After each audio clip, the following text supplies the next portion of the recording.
Welcome to Real Jam Radio. I'm Danny Leroux, your host, and so happy to have you with us for this episode. I had given Kevin Pelton of ESPN Insider the option before the playoffs started of which round he wanted to preview on the show, and he chose the second round, which I thought made a lot of sense because there were going to be some interesting matchups. We would learn a lot in the first round, and while we do not know all four of these because we recorded on Saturday, the off day for all the series, we only know the first three. We talked about all of those, so started with Spurs, Rockets, then moved on to Cavs, Raptors, and then Celtics, Wizards. And there are timestamps for those of you who want that in the description. And then we talk a little bit about Game 7 of Jazz Clippers, which will probably have happened before a lot of you listen to this, but that's fine. You know, that we kind of knew that going in. So hope you enjoy it. This episode is brought to you by SeatGeek. SeatGeek is the place to go for my personal choice for buying and selling tickets, has been since long before they were a sponsor of this show or any of the other ones I'm affiliated with. And if you use the promo code REALGM, REALGM, you get a $20 rebate off your first purchase. Conversation runs probably a little bit over an hour. And as I said, timestamps for those who want it. Hope you enjoy it. Thanks so much for coming on. Thanks as always for having me. We're going to start this with the series that I'm guessing we're both most intrigued by, though that could be up for discussion, and that's Rockets Spurs. Even though I've spent a lot of time thinking about the prospect of this series, I still find myself very, very conflicted about it. Yeah, this is where I spent the majority of my time in research trying to understand the season series, in part because of the fact that, you know, as compared to some of the other ones, I think it's more representative, although the one big change is Lou Williams only played one of the four games between these two teams. And it's also hard because both these teams are kind of unusual in kind of the severity of their strength. I mean, Houston was the second best offense in the league. Did San Antonio end up number one in defensive efficiency? I know they were close. They did, yes. They prevented Golden State from joining Chicago in 95-96 as the only team to go number one in both. Oh, that's right, because the Warriors, their 2 years, they finished one in offense 1 year, one in defense the other year, but never number one in both. That's right. There are a lot of different angles and things, discussions, but where I want to start with this is just, how do you see the Spurs starting and finishing when in terms of defending James Harden? Yeah, I mean, I think we'll see a lot of Danny Green on him in this series. It seems like is often the case. You think back to like Kevin Durant in last year's semifinals and in previous matchups with Oklahoma City. Even though Kawhi is like the most ideal size strength matchup for Durant on paper, Danny Green did a good job, and whether it was because of that effectiveness or because of the fact that Pop didn't want to have Kawhi in that role full time with everything else he's doing, we saw both of those guys. And I think, you know, that'll be the same thing in this series where we'll see both Danny Green and Kawhi on James Harden. But then at the end of the game, you know that it's going to be Kawhi Leonard. Right, and part of the reason why I think the Spurs have this tactical advantage in the series, and that's not to say it's definitive, like, oh, they're going to win because of this,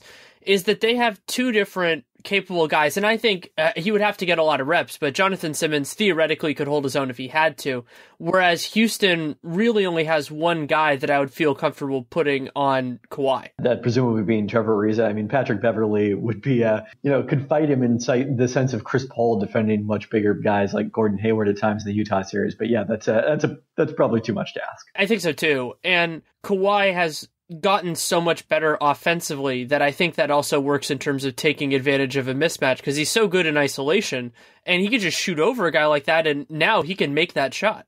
That's true. I mean, that's kind of the strength of his game in many ways. It's not about, his ability to make moves off the dribble or create easy shots. It's really that what seems on paper a difficult shot because of the fact that you're shooting with a defender in close proximity, his ability to rise over them makes that a high percentage shot for him. So you have those kind of structural things in terms of how you defend the stars. And also, both of these teams have a group of players that are outside of that who can become very combustible, and I mean that in a good way, offensively. LaMarcus is a good example of this. Even Ryan Anderson, and then for the Rockets, you also have Lou Williams, Eric Gordon. I mean, they just have a lot of guys who can score in bunches, but don't necessarily do that. Well, there was a lot of talk during the Memphis series about, is it a problem that LaMarcus Aldridge isn't scoring? Do you feel like they need him playing, contributed a lot offensively to win this series? No, I think they actually need him more defensively in some ways because of the way the Rockets run everything. I think that it's going to be a challenge for him. Like, I'm not exactly sure how Pop wants to use LaMarcus other than the standard way, which is to play him at power forward. But as a help defender, he's going to be very important, and he's going to be asked to do a lot on that end because the Rockets at this point in their process, as they're after the whole regular season of trying stuff out, they only play guys whose shot you have to respect at the power forward position and respect all the way out to the 3-point line, whether it's Ariza or Ryan Anderson, or if he comes back in time, Sam Decker. All those guys you have to defend out there. So if LaMarcus is playing power forward, which we expect, he's going to have a lot to do. Absolutely. And it'll be interesting to see how much they kind of tamp down his help defense responsibilities to just try to concentrate on taking away the threes and are willing to concede the rim a little bit. I mean, Houston took a ton of threes during the season series between these two teams, only shot them at a 29.4% clip, but was relatively the reason this series was close, and the 4 games were decided by a total of 10 points. There were 3 2-point games and then a 6-point win for the Spurs, which gave them the 3-1 series edge. But the reason it was close is because of the fact that Houston was able to be very effective because of that attention inside the arc. Yeah, that's a good point. And something else, as much as you and I both don't enjoy watching it, another gargantuan factor in this series is going to be who gets to the free throw line and then who makes those free throws. Because for the most part, the Spurs, when they get there, they're going to make them. They have a lot of good free throw shooters on this team. The Rockets can be a little bit in either direction. And also, while both teams have good depth, let's say 1 to 8, if guys get in foul trouble for both teams, depending on who it is, it can be a little bit problematic. Yeah, there's all sorts of interesting subplots in this series. First off, is San Antonio going to commit those kind of terrible, fouls in the act of shooting that Houston lived on through much of the Oklahoma City series? You'd think that the Spurs would be disciplined enough to avoid some of those, although, some of them surely are credit just to how good James Harden and Lou Williams are at drawing those fouls rather than mistakes by the defender per se. Here's another interesting question. We saw the hack-a-shack, the intentional foul. The only time we saw it in the first round was Houston using it against Andre Robertson. Do we think the Spurs might use it against them in this series? Because Clint Capella is still a terrible free throw shooter. And I guess part of the issue in the Thunder series was Nene was playing so well you didn't necessarily want to get him out on the court. I don't know if he'll be quite as effective as in this matchup as he was against Oklahoma City. And then also you at some point start to worry about overloading him with minutes at his age. I think the minutes part of it is important because generally speaking, and there are exceptions to this, the most important goal of Haka is to remove that player from the proceedings. So the most valuable time is when that player, like Andre Robertson, doesn't really have a suitable replacement. You can make an argument that Oklahoma City, their offense could get smoother and everything like that, and that there were moments where he was magnificent on Harden, and then there were moments where he was a little bit less than magnificent. So that's different than Capella Nene, which is, it's not a pick your poison, but it's kind of similar. Like, they have different strengths, they have different weaknesses, but I think Capella, if he can stay on the floor, could actually be a difference maker just because he's capable of defending at the rim, and San Antonio has some guys that could be a little bit intimidated if he has some of those stretches. Like, I think he had 4 blocks in the fourth quarter of, I think it was game 2. I'm trying to remember what game that was. Right. And I think, in the Rockets Thunder series, if the Rockets had ended up going to Ryan Anderson at center during some of those stretches, especially when Westbrook was off the court, I think they would have been, they were perfectly fine with that. They did do that. And I think that was game 4. But in this series, you're probably going to need a little bit more in the way of rim protection. And then on the other side, the flip side of that is, we saw Dwayne Dedmon kind of fall almost entirely out of the Spurs rotation against Memphis because of the fact that he wasn't a good matchup on Marcus Gasol on the perimeter.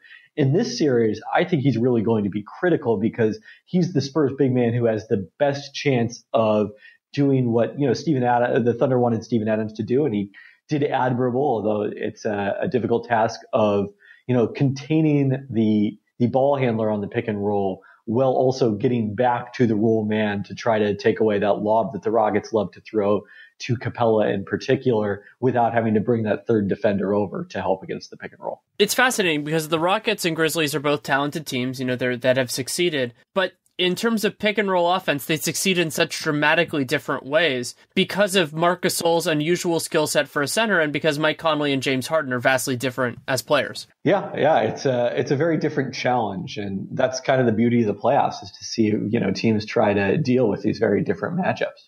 And I mean, Nate has talked about this a million times, but I think it's completely true. And one of the most important elements of this series is, can the Spurs, however they want to do it, can they contain a Harden blank pick and roll with just two guys? Because if they can do it with just two guys, they gain an absolutely massive advantage in terms of keeping their players on everybody else. And the Spurs, at their best, have other guys, and they through their system can create opportunities and open looks. But it's a lot harder for the Rockets to generate those looks if everybody else is covered. Right. And I think that gets into an interesting stat I took a look at. So I mentioned that the Rockets shot poorly against the Spurs from three in the regular season series. And that was pretty typical of them against teams that had good opponent three-point percentages, which is interesting because of the fact that, the research generally suggests that teams have very little control over what opponents shoot from three-point range. They do have some control. It's not completely random.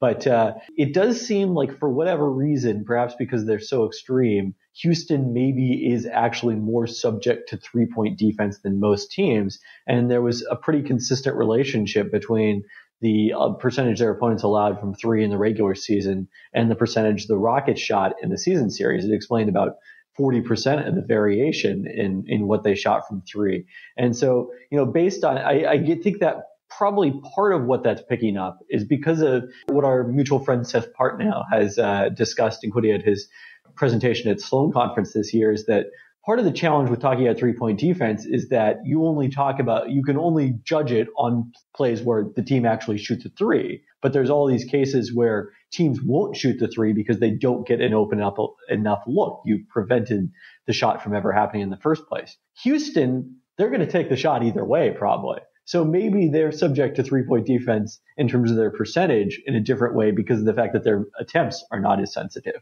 That's fascinating. And it also could tie in, I think there are certain teams, the Raptors are one of these, but I think they're a little bit separate from this, who take some of those mid-range shots anyway, but DeRozan is just so good at hitting them that they still do it. Yeah, and I mean, that may be more not as surprising because of the fact that the mid-range game is governed a little more, I think, by the offense than... That's true. Yeah, but it still will be interesting to watch. I mean, Houston, it was competitive in these games without shooting the ball well. They won several games in Oklahoma City. They won the Oklahoma City series 4-1, despite generally not shooting well from three. Are they less dependent on making threes than we've kind of believed them to be all along? I think it's entirely possible because they do other things well. Also, they just get to the foul line such a comical amount that can serve as an offensive foundation as opposed to the three-point shot. But some of it is also Oklahoma City's offense and defense were somewhat inconsistent when they weren't like full starters versus starters. And that's something to watch in this series kind of for both teams is as they go through the ebbs and flows of their rotation, because the Rockets, they kind of intermingle since they really only play 8 players right now, they have to commingle their starters and the backups because you can't do a hockey sub with 8 guys.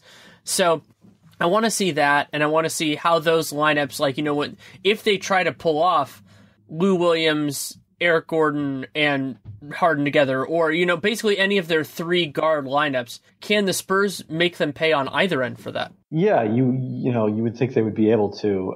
The one thing I looked at is that, during the regular season, Rockets were minus 24.9 net rating when Harden was on the bench. And again, like I said, Lou Williams only played one of those 4 games, and he shot 1 of 10 in that game, so he wasn't much of a help. But the Rockets have generally not seen much drop off all season long when James Harden has gone to the bench, but that's, against a relatively weak set of benches around the league. If you put them against a San Antonio team that has an exceptional bench, do they start to lose a little more ground when they have Harden out there and have to extend his minutes as a result? Yeah, that's the spiritual analog to the idea of a team with a strong bench losing a little bit in the playoffs because teams are playing their starters more. They're not the same argument, but I think they're related to each other. In some ways, yeah.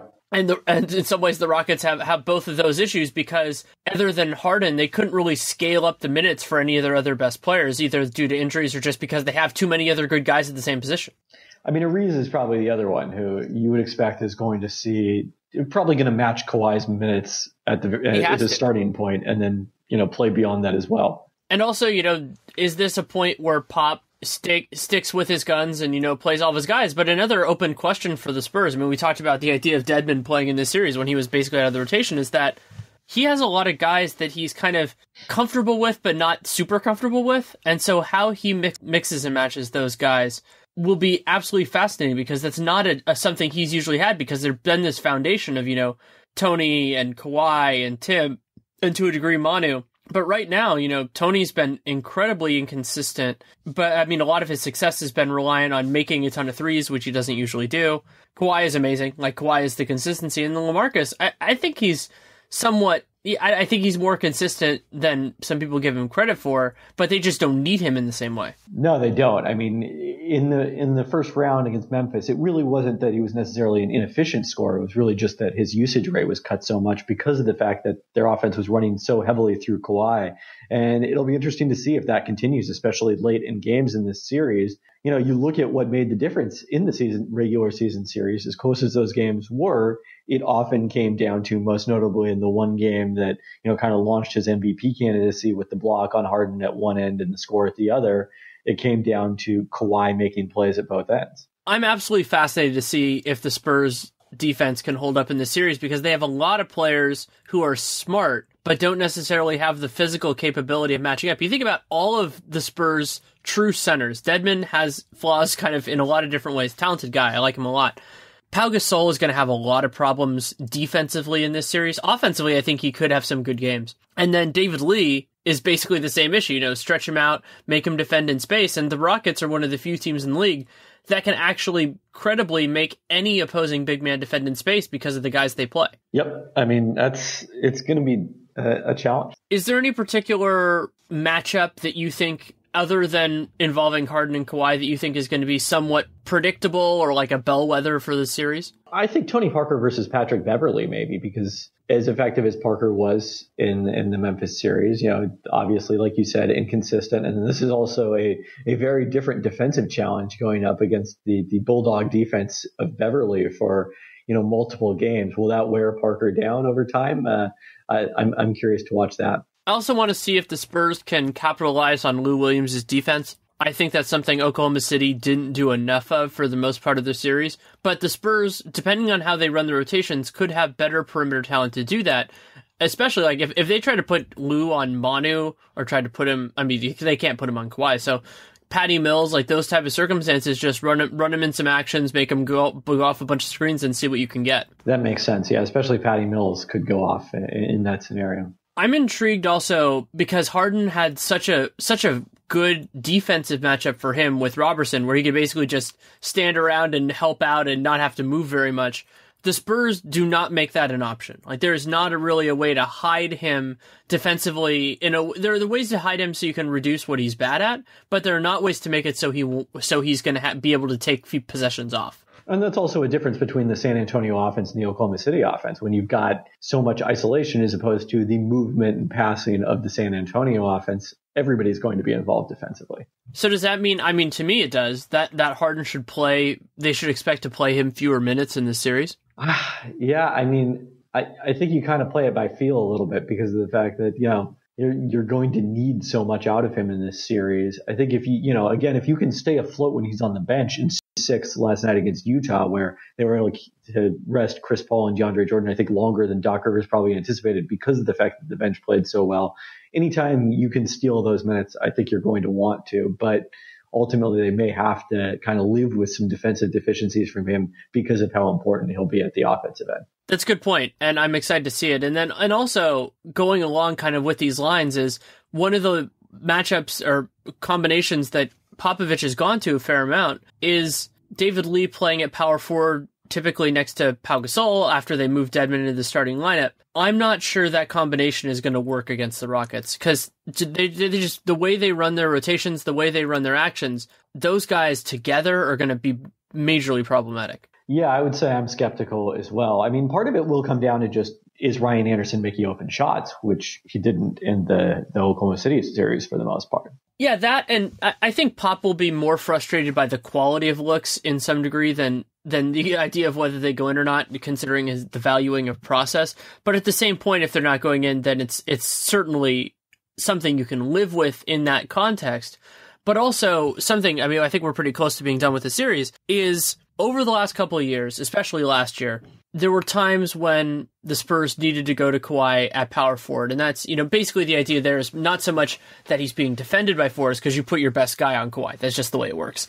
But putting more spacing on the floor, putting more perimeter players on the floor, I thought that would have really helped them against Oklahoma City, as much as it's kind of counterintuitive because but what you need to do is you need to make some of those Spurs big men unplayable. And I think that's a way to do it. I don't know. I mean, in a sense, do you almost not want that because of the fact that you don't want to see Kawhi at the four? It's such a devastating possibility. Like, do you not play Ariza at the four as much late in games because of that? That's an interesting idea. So basically the idea of kind of lulling the other team into a lineup that makes that's worse for them.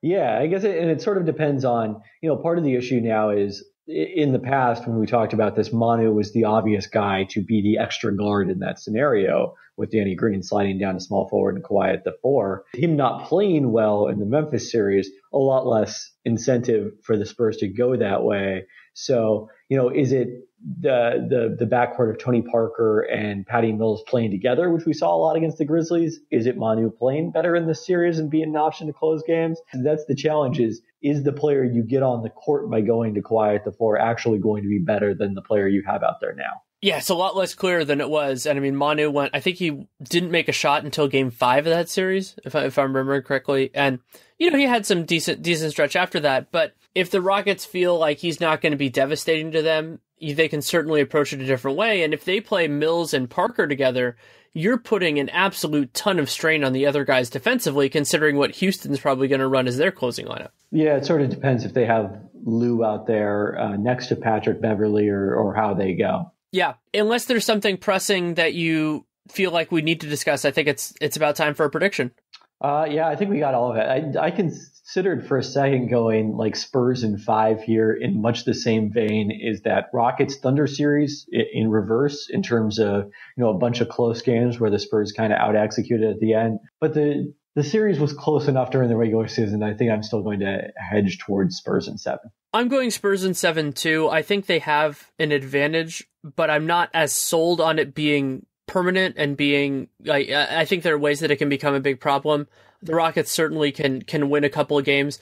However, I am in this series completely open to the idea of San Antonio winning games in Houston and maybe Houston pulling one in San Antonio. So the reason I picked Spurs in 7 over Spurs in 6 is more of where I see the talent than because I don't like picking a team to win a road closeout game. We've already seen that a few times in these playoffs. Yeah, this was the year where I went hard to I'm barely going to pick anyone to win in 6. I think Boston was the only team I had winning in 6, which did prove correct.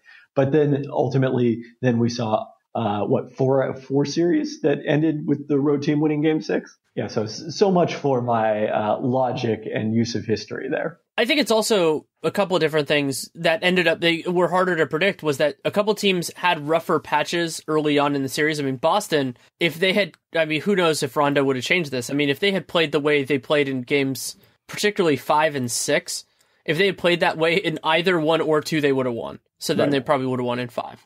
Right. Yeah. Teams sort of figuring it out in terms of Boston, the adjustments they made to go along with the Rondo injury. And then, I think Toronto against Milwaukee would be the other example of that, where they sort of figured out that Bucks defense over the course of the series. Yeah, that's another good example. While we still have 2 series and a big game 7 to get to, I want to take a little bit of time to tell everybody about SeatGeek. SeatGeek has been the place that I went to both buy and sell tickets for quite some time, long before they were a sponsor on any of my shows. And the reason why is because it's a really great platform, and it's great for buyers and sellers because they are an aggregator, which means that instead of having to look at multiple ticket sites, it can be a little bit like the Wild Wild West at some points in terms of making sure that it's good seats or making sure that you try everything, and you want that. So it's more like Kayak, where everything's all in one place. And also, they have a great tool called Deal Score, and what Deal Score is aiming to do is quantify the combination of ticket quality and ticket price. So instead of having to go through everything and say, oh, well, what's good, what's bad. They can't tell you exactly what tickets to buy because they don't know whether you want to sit really close or you want to sit somewhere else, but they can tell you within your parameters what is the best combination of ticket and price. And so I think that's a really valuable thing. It not only saves you time, but it saves you money and it gives you comfort of mind. And one of the other things that I really like about SeatGeek is the way their promotion works with us. So you use the free app, which is great, SeatGeek, SeatGeek, and then you use the promo code under the settings tab, and you type in RealGM, and then what they do is you place your order just like you would do any other time, and they will just send you a $20 rebate after you do so. So not only do you get to try it out, something I've used for a long time and really do enjoy, but you tell them you came from us, and you just get $20 free. It's pretty fantastic. So again, it's SeatGeek, promo code RealGM. And now Kevin and I get back to the other series.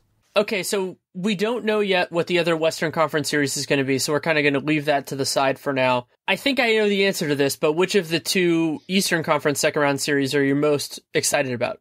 This is a tough question for me. I guess I would go with Cavs Raptors here, even though it's a series we've seen before. I agree with you, partially because I just think the Cavs are the most interesting team left in the Eastern Conference. So their opponent, and Toronto challenges them, depending on what version of the Raptors we get, Toronto challenges them more than some of the other teams that are on the table for them, and most certainly more than the team that they just dispatched in 4 games. Yeah, and it's worth noting that I have to look that up, where the Cavaliers had the worst point differential during the regular season than Toronto. And Toronto has a fascinating combination of talent now. I mean, I think that we already saw some of the dividends considering what they gave up of the trade deadline moves they made. I mean, I think they still would have had a decent shot against the Bucks without Ibaka and with PJ Tucker, but Ibaka in particular made an absolutely gargantuan difference in that series.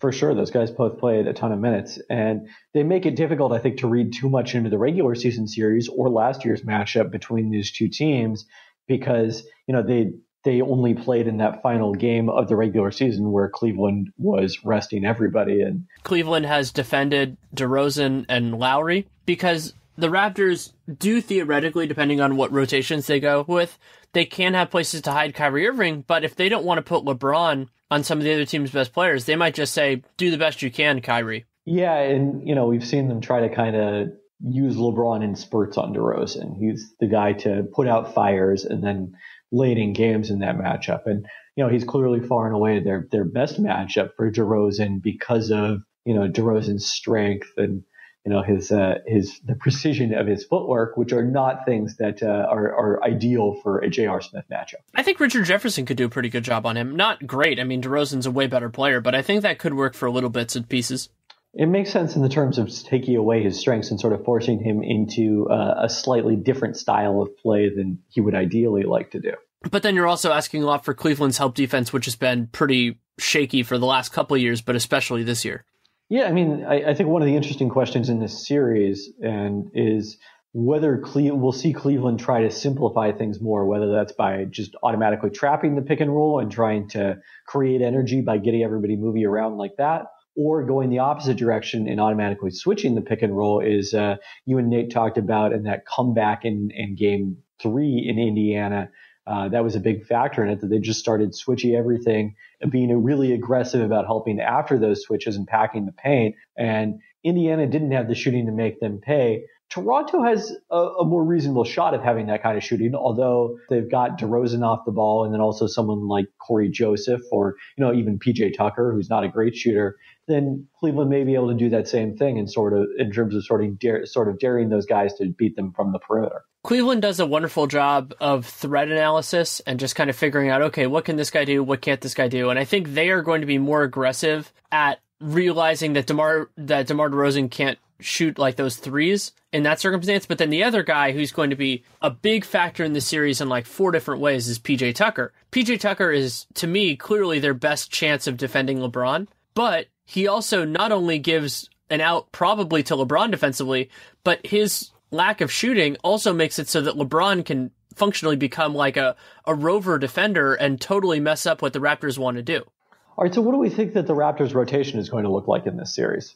I don't think they're going to start Tucker, even though I think they probably should. They'll probably start games, at least early on, with their base lineup. I think they're going to go back to Valanciunas at center because they want him to... The only time he should play is when Tristan's on the floor. He's going to be an absolute disaster against Channing Frye. Yeah, completely agree with all of that. And you definitely want to save your Serge Ibaka at center minutes for that matchup and make sure he's out there against Cleveland's second unit. If we get Cleveland's second unit against the Lowry plus bench unit, which has changed around a little bit just because of the rotation minutes, it's going to be absolutely fascinating because the Toronto lineup, I assume that's when they'll probably make sure that PJ Tucker's out there to defend LeBron, because LeBron can actually absolutely wreak havoc on that. And while Toronto can score a fair amount, I don't know if they can stop Cleveland's best offensive lineups. It's interesting. During the regular season, the Lowry plus bench versus LeBron plus bench, which, obviously great lineups for both of those two teams, was pretty much a wash. They kind of canceled each other out.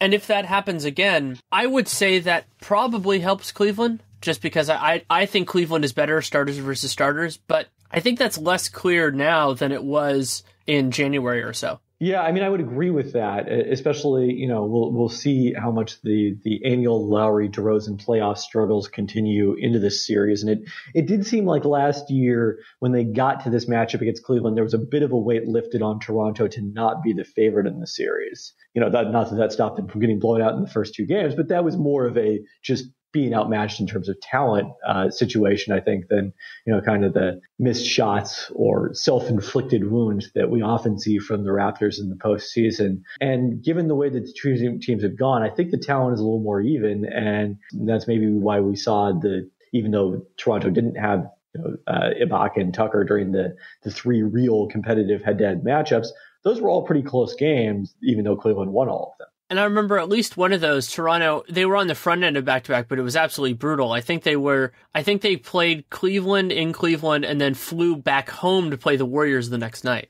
That sounds right, now that you mention it.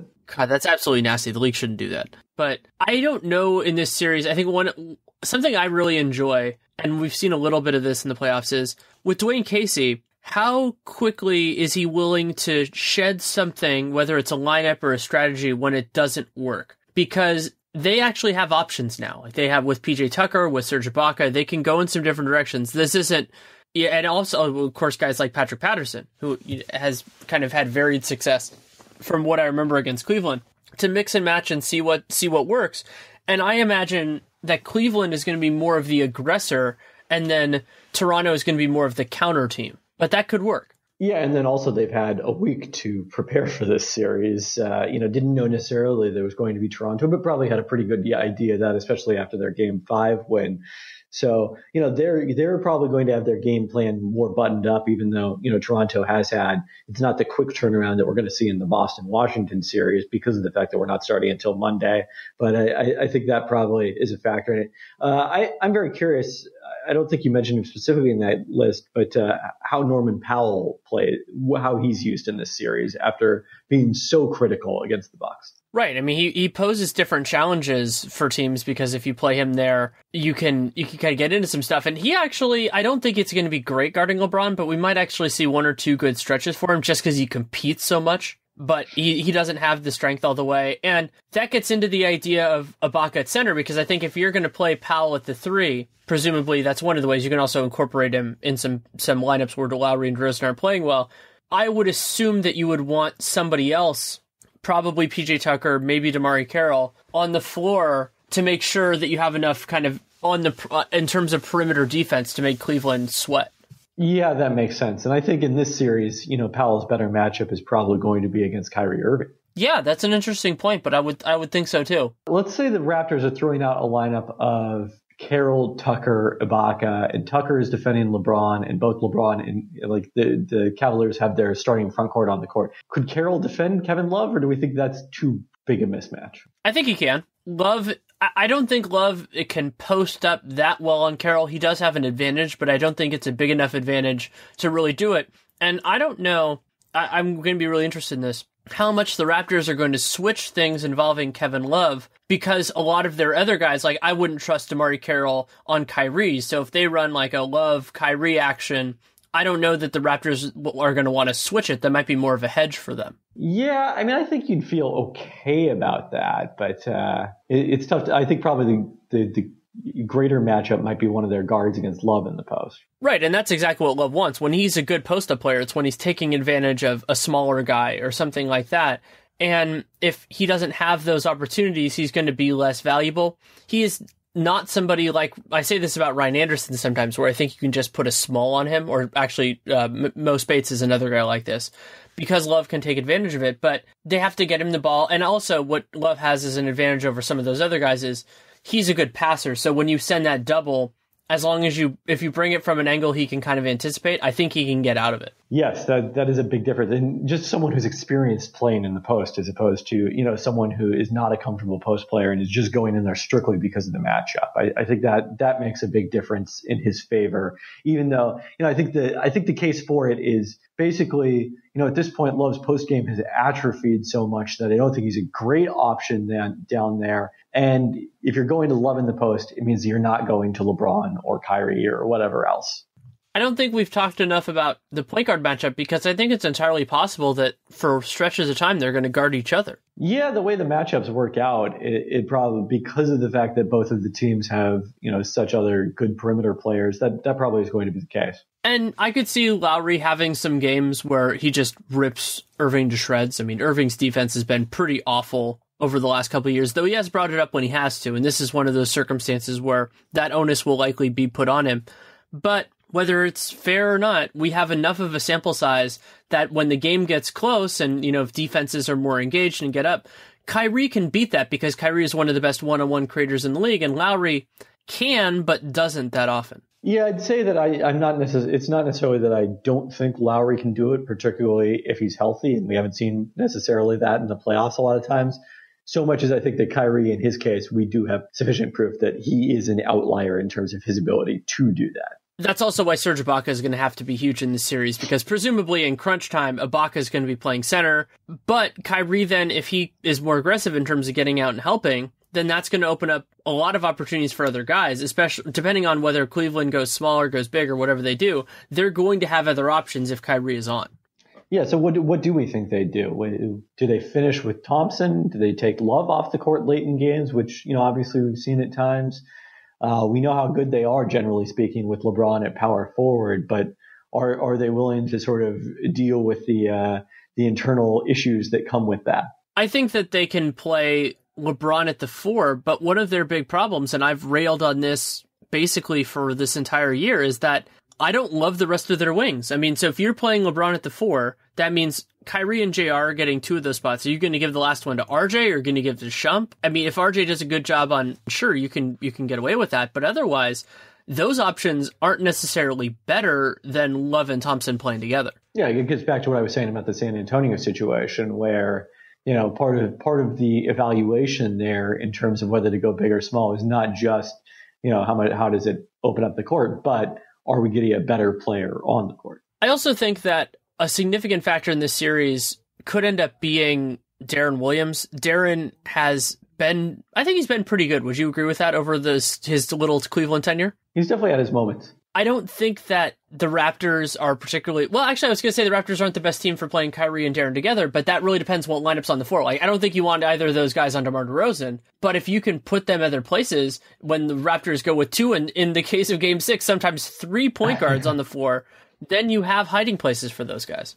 Yeah, I mean, Corey Joseph isn't going to threaten you much, and then yes, especially if DeLon Wright is also out there, and that'll be fascinating to see whether that continues, whether that was just kind of he was a necessary spark against Milwaukee when the team wasn't playing well, or is he really, the Dwayne Casey thinks one of their better options and therefore someone who should be playing no matter what? If the Raptors are playing Lowry and one of their other point guards together, particularly if it's Corey Joseph, that is, to me, if KYRIE's on the floor, that's a really easy out for him to just put him on Corey Joseph. For sure. Just get out. So that'll be a tactical thing. Well, it's because Cleveland has 2 different kind of star players. They have the star players that you don't want them to guard a good guy on defense, and I'd say that's KYRIE and Love. And then they have the guy who's better off guarding other players because you need him offensively and because he's just so incredible as a help defender.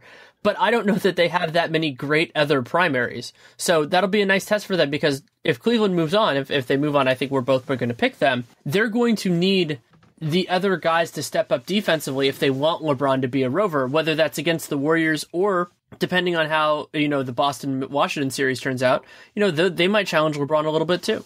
Yeah, there's just only so many hiding spots you're going to have against any one team defensively. One big benefit that Cleveland has in this series is that I don't think Toronto has that much in the way of big man shot making in that way, that I think that you're going to worry about Kevin Love. Like, I'm not sure I would love, he'd be great on Ibaka for extended periods of time. But other than that, I mean, you put Love on Valanciunas, I'm not going to worry about him killing you. Not going to worry about that with Patterson. They'll have some moments, but I don't think that they can really, in any higher usage, just kill you. So do you think they cross-match to start games then? I mean, we do see that fairly frequently from Ty Lue. If Toronto starts so if they start Lowry, DeRozan, and then not Norman Powell, so if they go DeMar, if they go back to the traditional, so DeMar, Ibaka, and then that would be Ibaka and Jonas, I think they might play that straight, because would you rather have Tristan on Ibaka and Love on Valanciunas? Is that kind of the idea? I think that's often how Lue has kind of preferred it, to put Thompson on the shooter and Love on the post guy. So I would not be surprised if we see that matchup, at least at the start of the series, and kind of see how it plays out. And that also could be an impetus for Toronto to try some different stuff out, because if Love can hold his own there, if Love can handle Valanciunas, the Raptors are in some pretty big trouble. Yeah, it might give you more incentive at that point to go to small and try to find a matchup that takes more advantage of Love defensively. Yeah, I mean, you can run Love in those cases. Valanciunas is a pretty good, I think of him as a pretty good screener. He's not bad. He's not elite as much as I would like him to be, but he can create space. The difference between those is that Lowry and DeRozan can shoot that shot, but I don't think if they run their offense off those like 20, 25-foot pull-ups that it's going to work as well as other teams could do it. Like, let's say if Cleveland wanted to do that against Boston with Isaiah or against the Warriors. Yeah, that's reasonable. Anything else before we get into predictions that you feel like is an important dynamic in this series? I mean, I think one of them we talked about a little bit, but just who Dwayne Casey plays and when is going to be just so significant, because their options are vastly different from each other and they create different teams. I think one of the worst things that you can have as a coach in the playoffs is options, because of the fact that it opens you up to second guessing. And it's not like they have continuity in the first place. Like, this is not a Raptors team. Well, how would you say that in terms of continuity for them? I think the continuity is pretty high in terms of, the core and the style of play is similar. It's easier, I think, when you're integrating a couple of complementary pieces and guys like Ibaka and Tucker, who don't really change those things, than it is if you're integrating Kevin Durant, for example. Even if that's less total minutes, it's still a bigger change philosophically. I think they push that a little bit harder when they go with Ibaka at center. Yeah, I mean, it's not that different than when they probably, went to Patterson in those smaller lineups is kind of a de facto center. Yeah, that's a good point. Anything else before we get on to predictions? No, I think I'm ready to do that. I'll go, since you went first last time, I'll go first this time. I think that the Raptors are better than last year, and I think that the Cavs are worse than when they played last year. Not significantly, but a little bit. But I'm still predicting the same result as last time, Cavs in 6, because I feel that last year, that didn't reflect the talent disparity between the teams. It was just that Cleveland took their foot off the gas pedal for games 3 and 4. Yeah, completely agree with that. Not only, kind of the talent of the teams, but even the competitiveness of that series, when you consider that I think Cleveland won all 4 of their games and were wins in blowout fashion. So I also have Cleveland in 6 in this one. If you were to pick a second most likely outcome, what do you think it would be? I think Cleveland in 7 more than Cleveland in 5. Yeah, I'm going that way too. I mean, it would be a lot. 5 would be an impressive domination, considering the Raptors have personnel things with Ibaka that can be advantageous, and they also have players who can have really good nights. So I think that's fair as well. I mean, it's certainly possible if we see the Raptors team that we saw early in that Toronto series or in that Milwaukee series, and then obviously we've seen in the playoffs in the past. It wouldn't stun me from that standpoint, but I am still convinced that despite that struggle, that the Raptors have the best chance of beating the Cavaliers of anyone in the East. Yeah, and if we're both picking in 6, I think that does not bode particularly well for who they'll face in the next round if they make it. And we know those two teams because of what happened yesterday. The Wizards and the Celtics, A, don't like each other, which is fun, but B, I brought this point up on Dunked On last night. I think that both teams have strengths that are going to be problems for their opponent. I agree with that. Yeah, I think this is going to be an interesting matchup from that standpoint. And another one where, even though I think the regular season series helped me crystallize how I think about this series, looking back through it, it's probably not all that predictive. And, I'm the one who has touted, and based on the research I've done, the importance of the regular season head-to-head matchup. But sometimes you get ones where the games just aren't representative of the teams as they're going to be in the playoffs. And this looks like one of them. The first game these two teams played, the Celtics were without Jay Crowder and Al Horford, and the Wizards got a combined 34 points from Trey Burke and Marcus Thornton, who will probably score about 34 fewer points than that in this series, depending how much garbage time Trey Burke plays. The next two games, no Avery Bradley for the Celtics. Also, Jordan Mickey got a random start because I think Amir Johnson missed one of those games. So it really was only in the fourth and final meeting between these two teams, which Boston won at home, that we really saw the Celtics' actual starting lineup against the Wizards. And that game had some weird stuff of its own. Like, I think Marcin Gortat only played 11 minutes in that one. They used a lot of Jan Mahinmi, and we don't know what his availability is going to be for this series. But I think there are a lot of different avenues with this, and the place that I want to start is Boston's challenge defensively, because Boston has a lot of wonderful defensive players. And on the perimeter, they have Avery Bradley, who's certainly an all-defensive team contender, Marcus Smart, who's strong as all get out and very talented, and Jay Crowder. I don't love any of those three guys on John Wall. Yeah, it's interesting. John Wall wasn't really that effective against the Celtics in the regular season, but I'm not sure if it was necessarily because of what the Wizards were doing defensively or just him not making shots. And he's certainly coming into this series on a rhythm. He was phenomenal against the Hawks overall. Absolutely. And another case where, as was talked about, the Celtics, it's debatable after, Jimmy Butler was probably the best player in their last series. It's debatable whether Isaiah or John Wall is the better player in this series. I would rather have John Wall, but Isaiah certainly will have some big games. And my assumption, this could be challenged a little bit if Beal really wants it, is that Wall's actually going to guard Isaiah on the other end, whereas I do not think Isaiah is going to guard John Wall, because if Isaiah guards John Wall, they're dead. Yeah, and I think that's one of the big questions of this series is how do the Celtics hide Isaiah Thomas defensively against a team that has two guards as good offensively as Wall and Beal? Probably the answer to that is ultimately going to be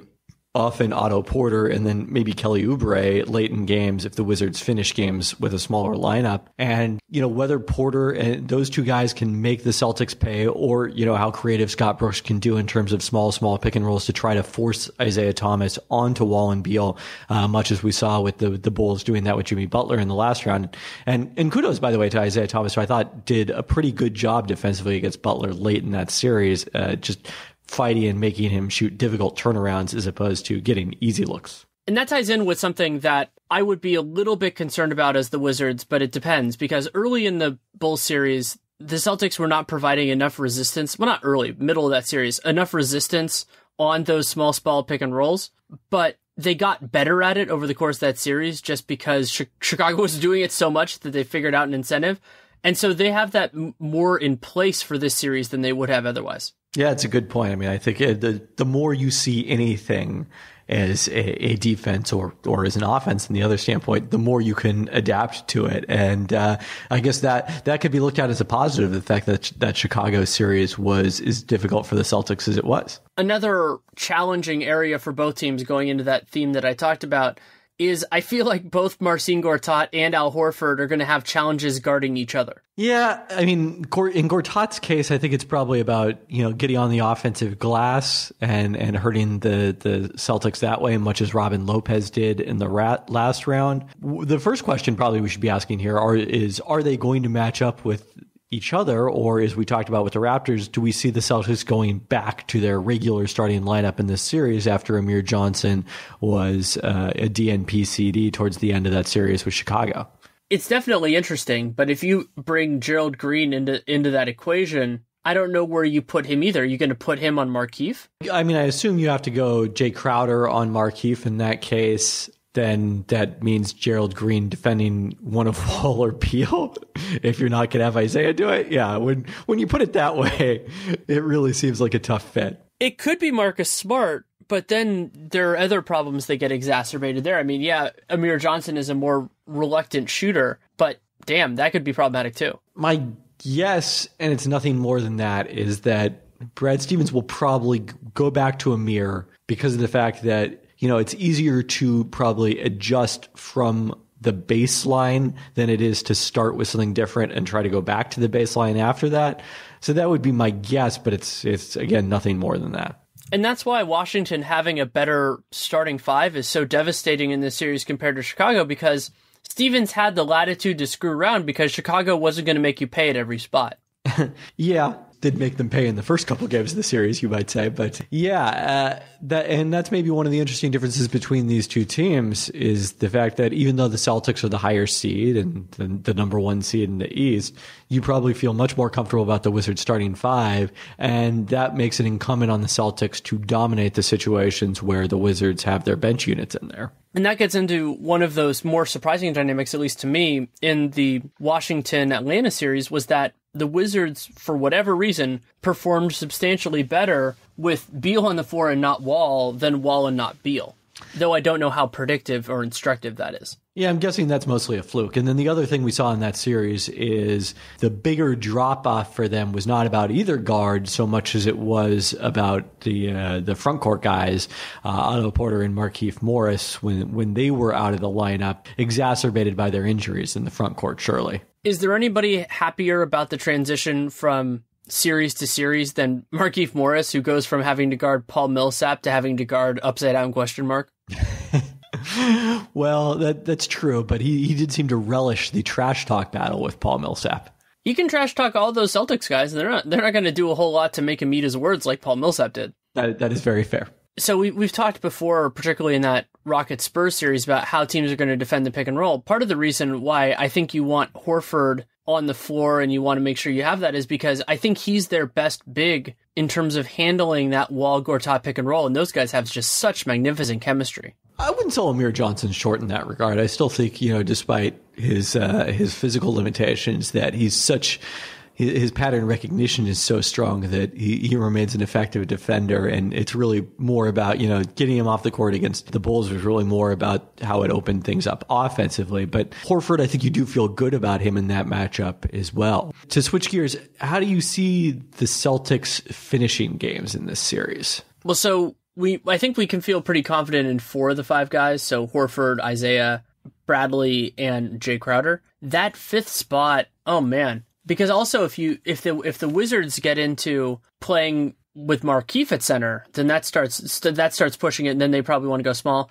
My instinct is to always go with the team's best player that is outside of that, and that would be Marcus Smart to me. Right, and he gives he's a good defensive option against the Wizards guards. It's just a question of how much you can live, how aggressive Washington will be doubling off of him, and how much you can live with that.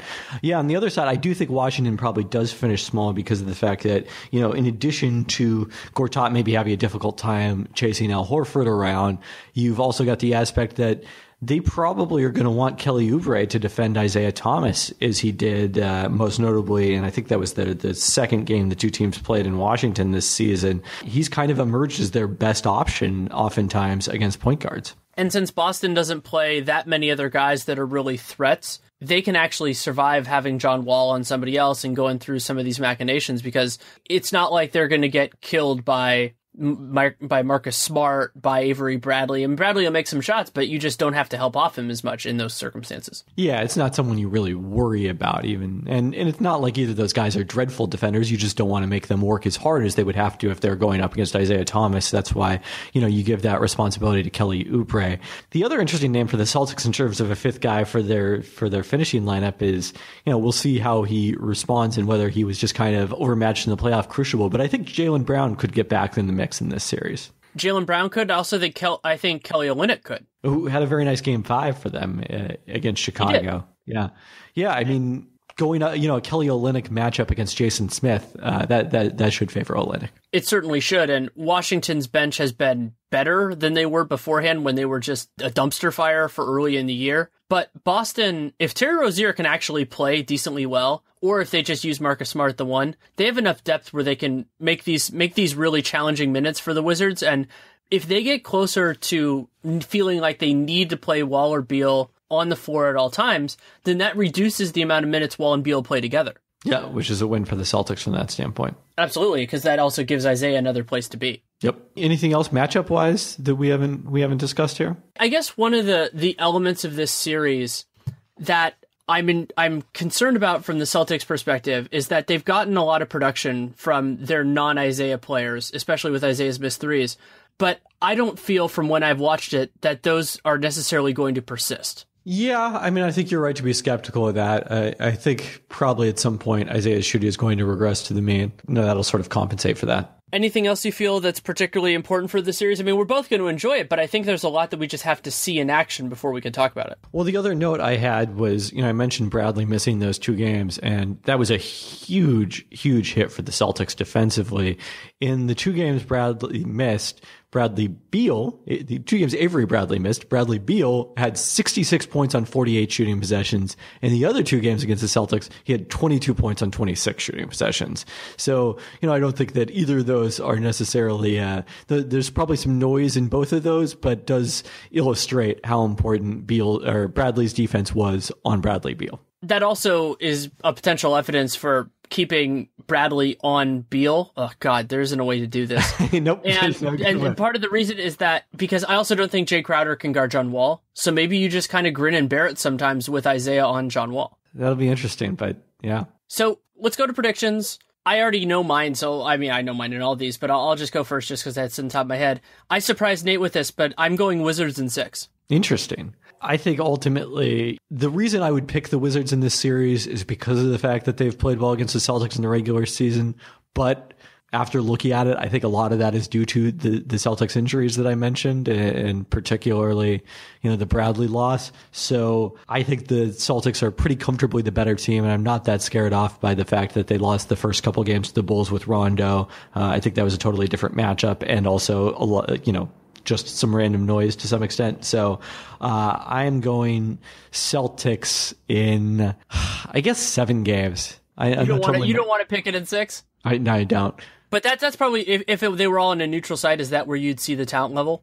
Yeah, I think around there. It's interesting. Yeah, I understand where you're coming from. I mean, I grappled with this since we kind of thought it was a distinct possibility a few days ago, and I just think Washington's talent is better in a way, not better, but good in a way that the Boston can't counter, and Boston's going to struggle in that way. And I think they're so reliant on Isaiah and then having whatever they get on tough shots from their bench, and I don't see that carrying over. And I would say, to me, Washington has been so middling on defense, and then so middling in their second unit, even after the additions of Bogdanović and Jennings. And I think this is, where those start to really catch up with them, given that it took them 6 games to dispose of a pretty weak Atlanta team. Atlanta was the worst team in the playoffs, probably, right? In terms of point differential, they were, yes. Yeah. And I mean, they did have some injuries, but that's not massive. We won't talk about it too long, just like a minute or two, because most people listen to this probably after it happens. But what are you feeling about Game 7 of Celtics Jazz? Yeah, my thought going into this series is that whichever team won the series, it was going to seem obvious in hindsight, whether it was, the Clippers winning because of the fact that they had so much more talent and had been so good when they were healthy, although, the Blake Griffin injury changes that, or the Jazz winning because of the fact that, the Clippers have so many troubles and can't figure out how to win in the playoffs, et cetera, et cetera. And I still kind of feel like that. Like we're going to come up with an obvious storyline no matter what happens in Game 7. I wouldn't rule out the Jazz just because of the fact that the Clippers have home court and that they lost Game 6. Rudy Gobert's injury is obviously going to be, or his condition is obviously going to be crucial here. Is he anything close to 100% in this game? Jazz probably need him close to that. I think they make more open shots than they did in Game 6, and that probably makes it closer right off the top. But ultimately, I think the Clippers probably have maybe like 75% chance of winning. I probably would have had the Jazz as favorites in this if Gobert was not 100%, but if he hadn't had any subsequent injuries. But since he didn't, I have the Clippers as a slight favorite in Game 7. Yeah, actually, I wanted to take umbrage with what Nate said on Dunked On last week after Game 5, where he said he would favor the Jazz even on Game 7 in LA. And to me, home court advantage in Game 7 is so overwhelming that I don't think there's any scenario of like a realistic playoff series, where the lower seeded team could have, it'd have to be a really dramatic injury, more dramatic, I think, even than Blake Griffin, to favor a road team in Game 7.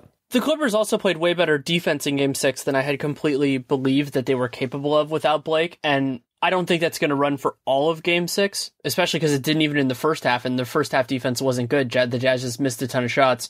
But I think they can get enough of that they can hold their own.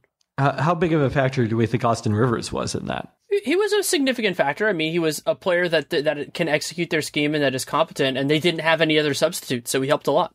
Yeah, I mean, Gordon Hayward, a really strong offensive game, but didn't go nuts, and they were able to keep Ba Mute on Joe Johnson, who was quiet in this one. So I think they have to feel really good about the minutes they got from Austin Rivers, and especially the fact that he was able to play 35, 2 games removed from that hamstring injury. Absolutely. I think that's enough for now. Thank you so much for coming on. All right, always a pleasure. Thanks again to Kevin Pelton for taking the time to come on. You can read his amazing work at ESPN Insider, and you can follow him on Twitter at KPelton. That's KPelton. It's always a challenge this time of year with a weekly podcast to strike the right balance because, especially in this case, where one series hadn't finished before the second round started. So I hope we did a good job. I hope you really enjoyed it. And I don't think either of us would have that much to say on the Warriors against either team. We both would have the Warriors as favorites in that series. I don't want to presume for Kevin, but I'm pretty confident I'm right. So we can keep an eye on that. And something else, I'm not going to talk about it too long. I might actually write about this. I have a piece about halfway done. This has been a tough week for sports media. A lot of good people lost their jobs, and I don't know enough about the specific mechanics of what was going on in overall in ESPN, especially considering it's Mr. Pelton's employer, to presume what happened in any way, shape, or form. But it's always tough when good people have to find new jobs, and I can appreciate that. I'm sure everyone can. And there are a million different things that can and should be discussed in the way that sports media is right now and the way that it should be. But something that I'm feeling more confident in moving forward is the idea that advertising is not going to be the kind of the stand-in, the cure to all that ails us in sports media moving forward, just because whether you want to blame ad blockers, you want to blame a million other things, I hate to use that phrase twice in such a quick sequence, it's just not possible at this moment to do it in that way, and I understand why companies want to focus on the bottom line, especially publicly traded ones. So sometimes it is probably going to be incumbent on content consumers to put a little bit in, because if it's kind of like those people who go to a party, and if you don't bring something to eat, if you don't bring something to drink, then sometimes there isn't going to be enough. And I think that's kind of part of the problem right now, is that for a long time there was this expectation that content could be free and that everyone would still be able to enjoy it, and there was still a way to make it work for everybody. And in certain circumstances, that will be possible, and I'm thrilled for those people who have that. But for a lot of other people, I think that's not the right model. It's not a sustainable model in today's world. So there are a couple different ways that can work. You can support it through advertising, or at least partially, which is what Real Jam Radio is, and I'm deeply appreciative for that, and deeply appreciative of our sponsors. And then there are other models as well. I mean, I write for The Athletic. The Athletic has subscribers. They have a base of subscribers. They don't have ads, and that's been working very well for them, for us. And then Nate Duncan and I actually just started something else, which might be the kind of the advent. No, I don't want to be that broad about it, but a slightly different model, which is having certain content be ad supported, but then having other kind of means of revenue. And so what we did is we started a Patreon, patreon.com/Duncan Leroux, DUNCANLEROUX. And what we're trying to do is use that in a way to not only give us supplemental income in case advertising changes around for Dunked On or for anything else, but also maybe use that ideally as fuel to help keep the Twitter NBA show going, because the nature of that is it's hard to get advertising and deal with sponsors because it's been hard to monetize so far. So that's another way to kind of work with what we're doing. So that's what we're trying right now. You can subscribe to that if you want. You absolutely don't have to. Do whatever makes you happy. And we're striking the balance also by providing additional content for those at the subscriber level. We're going to have special podcasts, special Q&As, and likely some special Periscope broadcasts as well. So check it out, patreon.com/Duncan Leroux. Do whatever makes you happy. But we're going to try to make all of this work. I mean, that's the challenge of going in a new frontier, is that you have to try things out. Certain things are going to fail. Certain things are going to succeed. There are going to be winners. There are going to be losers. That's just the way this works. And I deeply feel for especially the people in the business who I'm closer to. You know, Ethan Sherwood-Strauss has been a friend of mine for years. I admire Mark Stein and Henry Abbott. I've dealt with them less directly. And then the work that the True Hoop crew does on their podcast, it is, of course, very, very different from what I do. And I mean that with the highest praise. They've been able to cultivate a sense of family, of togetherness, of fun that I've never really even tried to pursue because it wasn't something that I was nearly as good at. And I deeply respect Jade and everyone else at True Hoop's ability to do that, especially with an amazing cast of characters. So I think that our world of podcasting is smaller and narrower and less fun without it, but my hope is that we won't be without it for very long. So we'll see how that all works out. I have no inside information, but I'm always optimistic that talented people will find a way to make it work. And that is always the hope with this, but I am optimistic about it. If you have any feedback, good, bad, or indifferent, you can reach out to me, DannyLeroux@gmail.com, at Danny Leroux on Twitter. If you take the time to write it, I will take the time to read it. I do not promise I will respond. Depends. And if you want to support this show, it's a great thing you can do. You can leave a rating, leave a review in the podcast player of your choosing, whatever it is. You can also subscribe, download every episode, whether you listen to it or not. Hopefully you do, but you don't have to. And also you can check out our sponsors for this and every other show. For me, this is SeatGeek for this episode, SeatGeek, my go-to for buying and selling tickets. You can also use the promo code REALGM, REALGM, for a $20 rebate on your first order. Still trying to figure out exactly what next week's episode is going to be. We're going to be knee-deep in the second round. Very excited for it. And I have one guest in mind, but I'm still working through whether that it's going to be that or maybe that'll be pushed back to a future week. So looking forward to all that. Thank you so much for listening. Take care and make it a great day.